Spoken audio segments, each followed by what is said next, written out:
the Santos Way. We're here. One more game. Season 1, Episode 1. First and foremost, thanks for joining me again. And thanks to Tony Coleman. London Electricity. He got back to me, my DM, and allowed me to play his tunes, hopefully all of Hospital Records tunes, on my YouTube series. Boyat! So, we're here. What am I going to cover today in Season 1, Episode 1? Firstly, I want to kind of just look at a few staff that I brought in. Probably then go back into covering Ginga, the philosophy DNA of my save. Going to touch a little bit on scouting assignments and how that Ginga feeds into the players I'm looking to bring into the club, before probably going over where I've got to in the season and looking at a couple of choice highlights. So I'm just going to start off with the staff that I've brought in to date. So we jump back into the wonderful world of Football Manager. We see that I've brought in a few staff. Jump into transfers, sorry. Go into my transfer history, check out staff. Now, noticeable, Abel Almada. For some of you know that followed me in terms of my OGC save, you'll see Abel was a scout which I brought in during the early days of that save. He's got 17 player ability, 17 potential ability. His adaptability is 14, so we can start to send him off to some of these other South American countries. And he's got a fairly decent determination rate. He picked up some really good players for me beforehand, so hoping that Abel can continue doing that for me on this save. Brought in a physio for the first team, or Dilson. Physiotherapy 20. What more do you need? His magical hands. And the gem, Lika. That's right, Lika. Look at this. Pulled him in from the game. Player ability 20, judging player potential 20. Determination 15 and a decent adaptability. So this is going to be, Lika is going to be my most trusted scout. He's going to be the one that I send to give that kind of final overview of players which have been highlighted by others. So yeah, brought him in. He's going to be an absolute gem. I cannot believe I found someone as good as that on the early stages of this save. I think just one other member I want to just highlight. I brought in another reserve physio, under 20s physio were understaffed. Brought in 2 additional scouts. Obviously not as good, but they're free. All these players, if you can see, are one attached mainly. I've got zero finances here at Santos, so have to be careful with who I bring in. So Marcelo Passos is the other one. Brought in also Alexandre Lemos as the under 20s assistant manager. He's got fairly decent management skills. He's capable in motivating players. Most importantly, is working with youngsters as 15. So buzzing to bring him in, and let's see what he can do. Just going to dip into Ginga for you. For those of you that haven't caught up on the introduction video, then please get involved with it. But I've just taken it a little step further in terms of this for this blog. We've got Ginga. So it worked out last time that I think when we looked at the national team, that the key characteristics were standing out were these technical ones: first touch, passing, technique. The mental attributes of anticipation, composure, determination and work rate, and the physical ones of agility, balance and natural fitness. So those were the attributes which were kind of ingrained in the national team. All of the players that play for the national team, they had these attributes at a very good standard. So yeah, that's Ginga.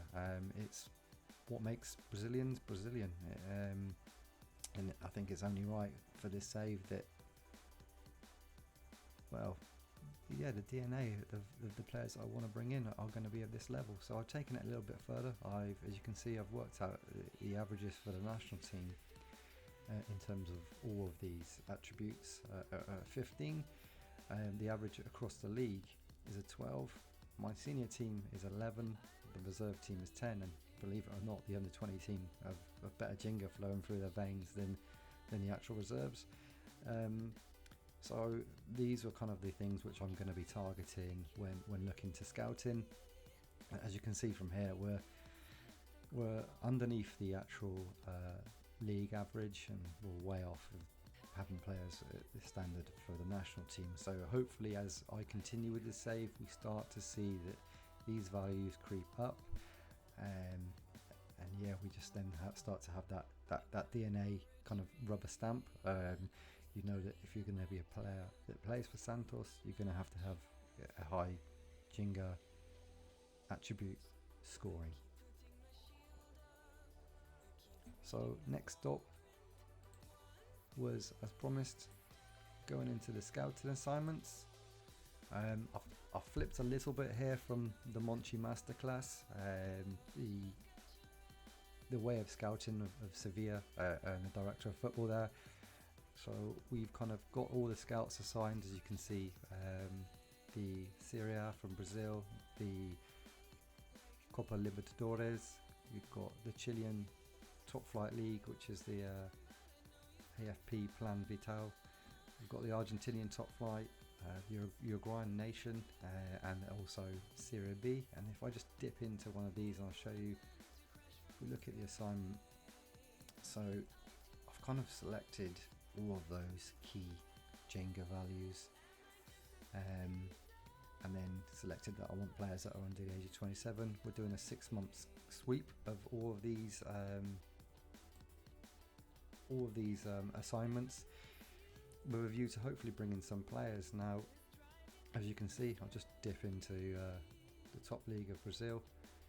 You can see that we're flagging up with 4 players already, and then I'm just going to pick one of them, for example, just to show you. Just go into Marcos Guilherme.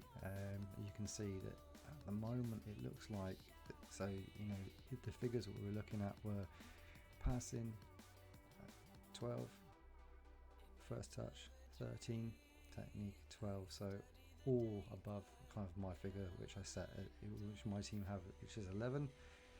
We then look at the anticipation, which is 10 to 13, his composure 11 to 13, determination 11 to 13, and his work rate is the final one at 11, and his agility 13 to 16, balance probably just a little bit under potentially. It looks like it's going to be between 9 and 11, and then the final one of natural fitness. So yeah, it's just putting through players that have those set attributes that we want, and yeah, hopefully over time, when I get some money, we'll be able to start to draw upon this database of players and start bringing in some quality signings, which leads me to the next point, which I'm sure you guys are going to be wanting to see. So just bear with me and I'll flip through to the next screen on our schedule. And let's just go to the filter. Let's get rid of all our competitions. And we've got the state championship. You can see that I've had a buzzing start to this season, I'm not going to lie. The tactics starting to work out, it looks pretty sweet. Pretty much played 2 bang average teams to start off with, which is always a good way to start off. Then the test come in a derby against Corinthians. We actually won that 3-0. I tasted a draw against another big team that we faced in Palmeiras, which was 0-0, and then I got my ass handed to me from Sao Paulo in the final game where I'm at. If we look at the state championship at the moment, you'll see that we're sitting in 3rd at the moment, but I believe the way in which the championship is structured, you go into the group stages and then you go into the top 2, then go into a quarter final. so on and so forth. So at the moment, I'd say we're sitting quite comfortable. We've got, is it Sao Catano, who are the Serie D team. I think, yeah, I don't know. To be fair, they're playing a really good brand of football. It might be worth even to go and scout some of their players to be able to get those results. All credit to them, but we're sitting behind them at the moment. But they've played 2 games more, so I think we should realistically look to top Group D, and then see how we get on in the knockouts. And as you can see from here, so the other bigger teams that are in the state championship, we've lost to Sao Paulo, who seem to be the strongest side. I'll say we whooped Corinthians. I'll show you a few highlights from that in a minute.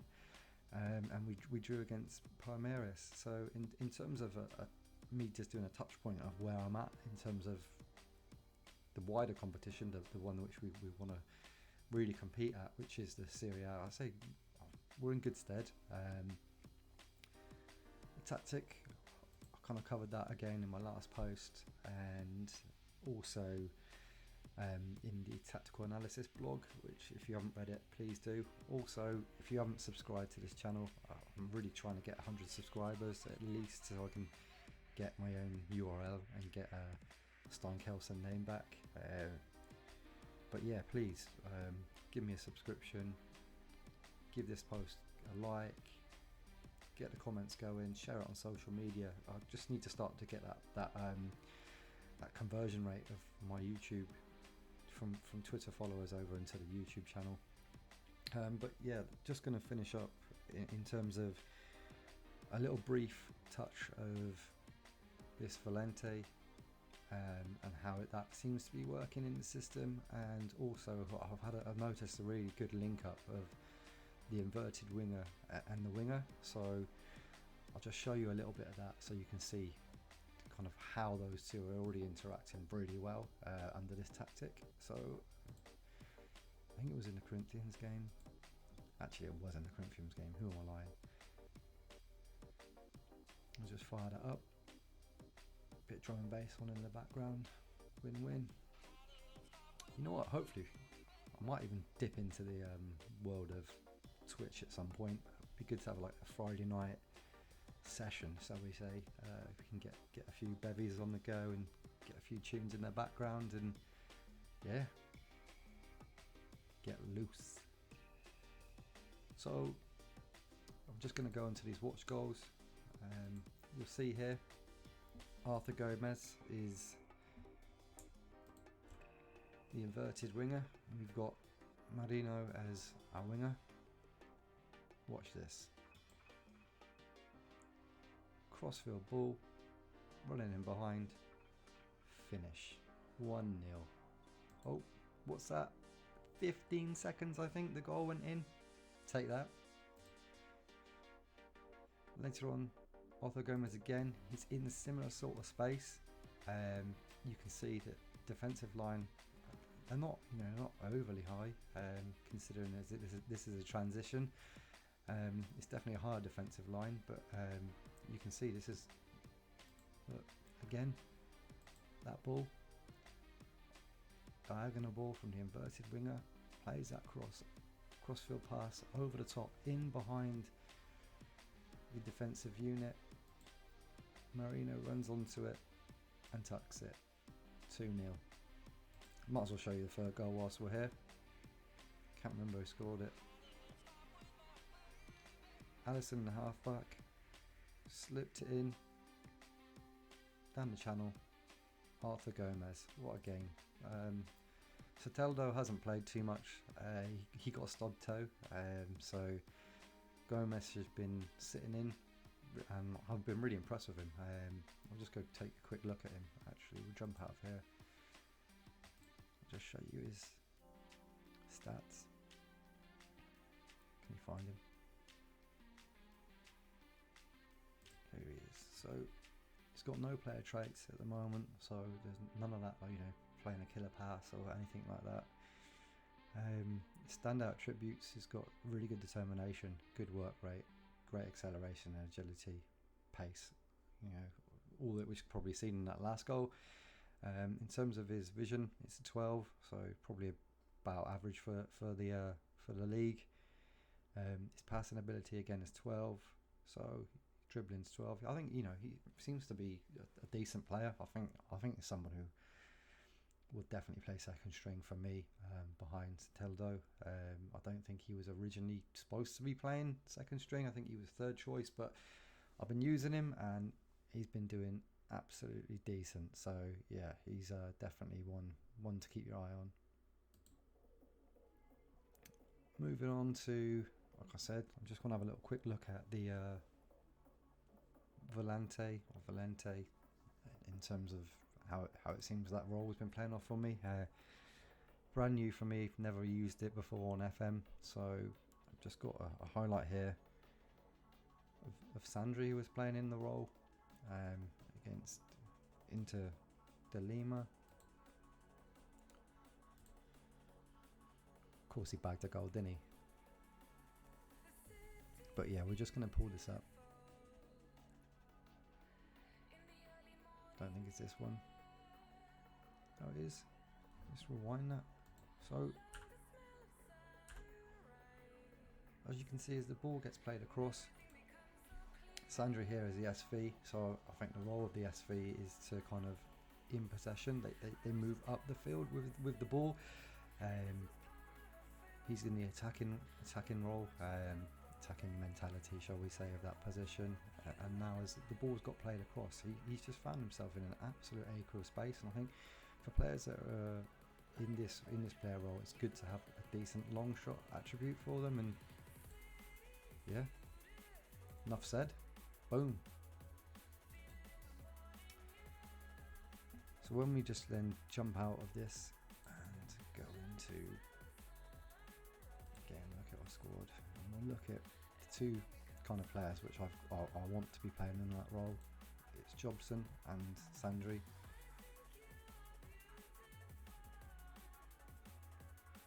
These are our SVs.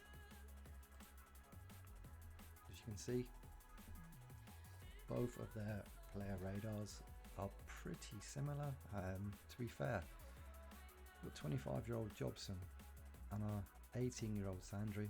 Sandri is going to be a hell of a player. I've already extended his contract already, I think, or we're in discussions of extending his contract.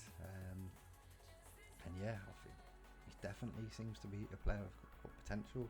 Also, you'll notice that Jobson picked up a red card, so he's going to be missing our first Serie A game of the Brazilian League, but he's also got a goal coming from a very similar position outside the box with a hit. What am I doing? Let's jump back on him. Let's go to the comparison. I'm just going to show you again the comparison of those two. What am I looking for? Where are you? Sandri. And it's the attributes. So in terms of, the core attributes that I'm looking for this save, the Ginga, we've got the first touch. They're both locked in dead at 13. We've got the passing, where the youngster Sandri is actually the better ball player. And then technique, where again they're locked in. But I think for those technical attributes, they're very strong.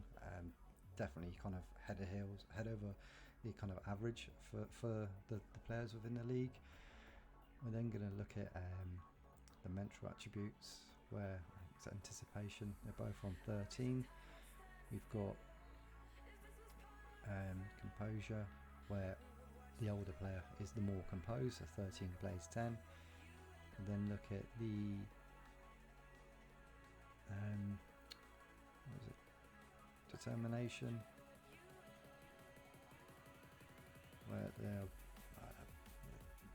very poor in terms of determination. Not what you want to be seeing. You want to, like I've said it before in the last post, that you want your players to be determined. You want them to. I think it helps those players to be able to get their current ability up to their potential ability if they're determined individuals. And then obviously the work rate, where Jobson's got the better work rate, which is he's going to be putting that work in across the pitch. He's going to make sure that he's going to put his body on the line, hopefully, as well. In terms of his bravery, he's going to put himself in those positions where he's at risk of an injury, but he doesn't care. Look at him, thug. He's got tattoos on his neck, or it could be a little chain, little goatee. All Jobson, you don't want to mess with him. He's the boy. And then finally, looking at our physical attributes, where I said it was just the agility 13-12, balance 13-10, and the natural fitness, where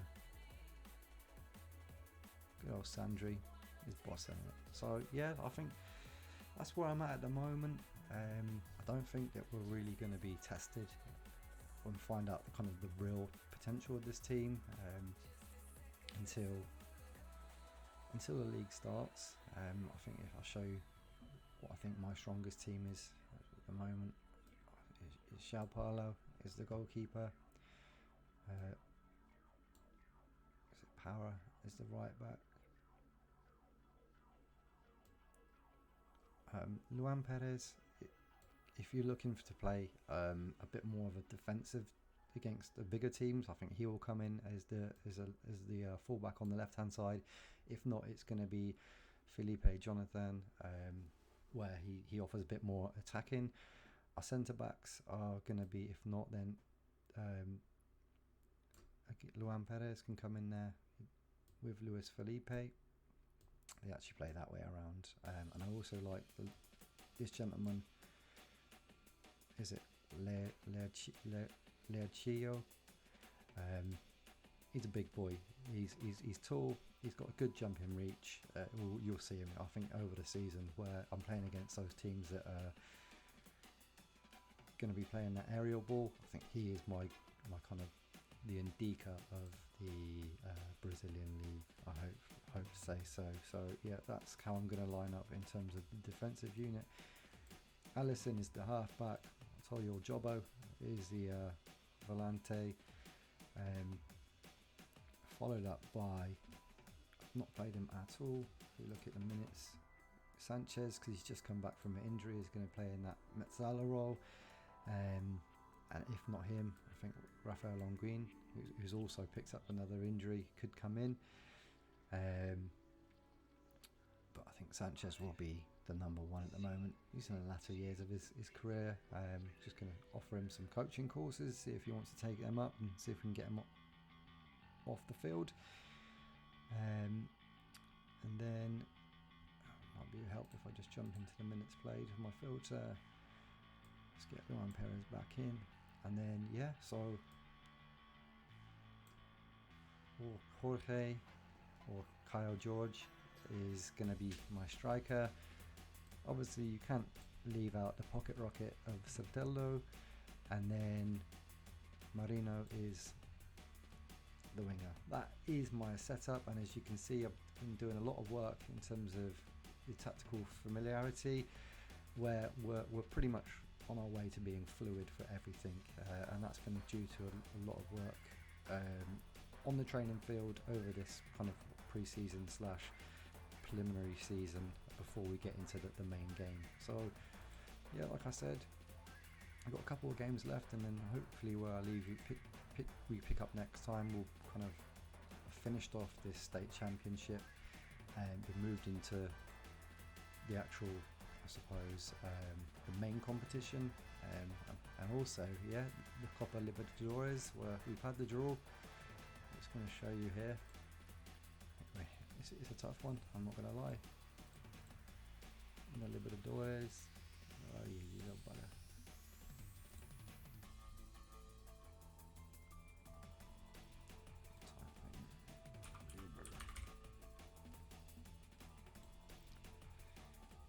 You see the stage.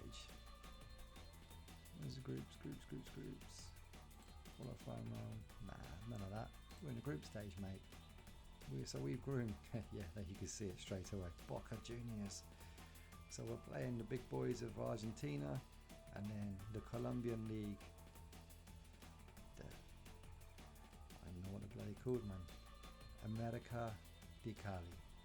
So No idea who they are, what they're about. Got a bigger stadium than me, first and foremost, so I'm jealous of them. But I'm sure that they're going to be alright. You look at the history.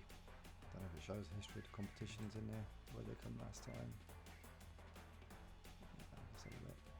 Oh. Okay. Big boys. Decent. So yeah, we've got a big task on our hand, but we're Santos. This is a Santos Way. This is Stein Kelson. Thanks very much for sitting in, and yeah, we'll see you for season 1, episode 2. Peace.